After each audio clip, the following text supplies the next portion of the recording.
কালি 2টা বজাত মাছত গৈছিলে মানে তাৰ লগত মানুহ আৰু দুজন গৈছিলে দিলীপ দাস আৰু মধুৰাম দাস বুলি কয় সেই মানুহজন দুজন মাছত যোৱাৰ পিছত আজি ৰাতিপুৱা খবৰ আহিছে যে মানুহজন নাৱৰ পৰা গিৰি গৈ কিনে সিহঁতে কৈছে যে মানুহটো দুবাৰ ওলাইছিলে ডুবি গ'ল বুলি কৈছে পিছত কিন্তু মানুহটো কি হ'ল নহ'ল হেৰাই গ'ল বুলি কৈ কিনে খবৰ কোনটো নদীত হেৰালে আমাৰ এই চিয়াঙতে হেৰাইছে আজি ৰাতিপুৱা হেৰাইছে বুলি সিহঁতে কৈছে আৰু নাৱৰ পৰা পৰিছে বুলি কৈছে আগফালে আছিলে মানে মানুহটো গিৰি গ'ল বুলি ক'ত গৈছিলে মাছত গৈছিলে কালি ওলাই যোৱা কালি ওলাই যায় 2টা বজাত ওলাই যায়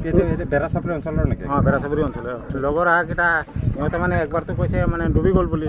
তেতিয়া কোৱাৰ পিছত মানে আমাৰ মানুহকেইটাই মানে যোনটো মানুহ হেৰাইছে এই মানুহজনৰ ককায়েকজনে মানে নিজৰ ভাইটো হেৰাইছে বুলি ফোন কৰিছে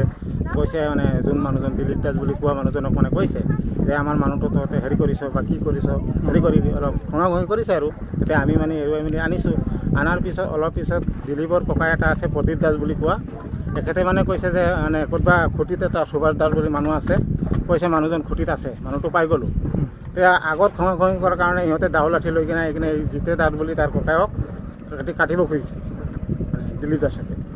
এতিয়া কাটিব বিচাৰিছে এইকাৰণে এতিয়া মানুহৰ গাৰ্জেনকেইটাই কৈ আছে যে খুঁটিত মানুহজন যদি আছে সেই মানুহজন এতিয়া আমাৰ ওলাই দিব লাগে নহ'লে যদি সিহঁতে কিবা হেৰি নাই তেতিয়া সিহঁতে মানুহজনক কেলৈ কাটিব বিচাৰে কৈছে বান্ধি ল কাটি ল বুলি কৈ আছে দিলীপ দাস আৰু মধু দাস কিন্তু মধু দাসে একো নক'লে কিন্তু দিলীপ দাস আৰু তাৰ ককাইকেইটা বহুত দমো দিলে এনেকুৱা কৰিলে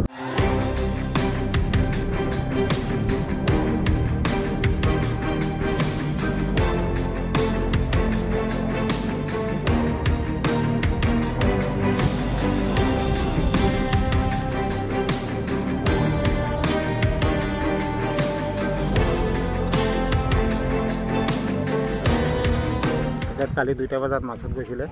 মানে তাৰ লগত মানুহ আৰু দুজন গৈছিলে দিলীপ দাস আৰু মধুৰাম দাস বুলি কয় সেই মানুহজন দুজন মাছত যোৱাৰ পিছত আজি ৰাতিপুৱা খবৰ আহিছে যে মানুহজন নাৱৰ পৰা গিৰি গৈ কিনে সিহঁতে কৈছে যে মানুহটো দুবাৰ ওলাইছিলে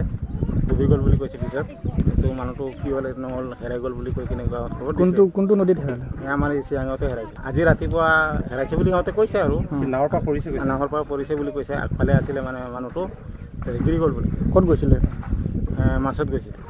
কালি ওলাই যোৱা কালি ওলাই যায় 2টা বজাত ওলাই যায় বেৰাচাপৰি অঞ্চলৰ নেকি বেৰাচাপৰি অঞ্চলৰ লগৰ আগকেইটা সিহঁতে মানে একবাৰতো কৈছে মানে ডুবি গ'ল বুলি তেতিয়া কোৱাৰ পিছত মানে আমাৰ মানুহকেইটাই মানে যোনটো মানুহ হেৰাইছে এই মানুহজনৰ ককায়েকজনে মানে নিজৰ ভাইটো হেৰাইছে বুলি ফোন কৰিছে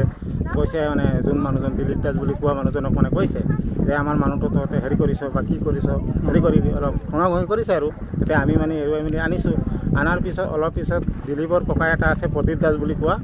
তেখেতে মানে কৈছে যে মানে ক'ৰবা খুঁটিত এটা সুভাষ দাস বুলি মানুহ আছে কৈছে মানুহজন খুঁটিত আছে মানুহটো পাই গ'লোঁ এতিয়া আগত ভঙাভঙি কৰাৰ কাৰণে সিহঁতে দাও লাঠি লৈ কিনে এইখিনি জিতে দাস বুলি তাৰ ককায়ক কাটিব খুজিছে দিলীপ দাসকে এতিয়া কাটিব বিচাৰিছে এইকাৰণে এতিয়া মানুহৰ গাৰ্জেনকেইটাই কৈ আছে যে খুঁটিত মানুহজন যদি আছে সেই মানুহজন এতিয়া আমাৰ ওলাই দিব লাগে নহ'লে যদি সিহঁতে কিবা হেৰি নাই তেতিয়া সিহঁতে মানুহজনক কেলৈ কাটিব বিচাৰে কৈছে বান্ধি ল কাটি ল বুলি কৈ আছে দিলীপ দাস আৰু মধু দাস কিন্তু মধু দাসে একো নক'লে কিন্তু দিলীপ দাস আৰু তাৰ ককাইকেইটা বহুত দমো দিলে এনেকুৱা কৰিলে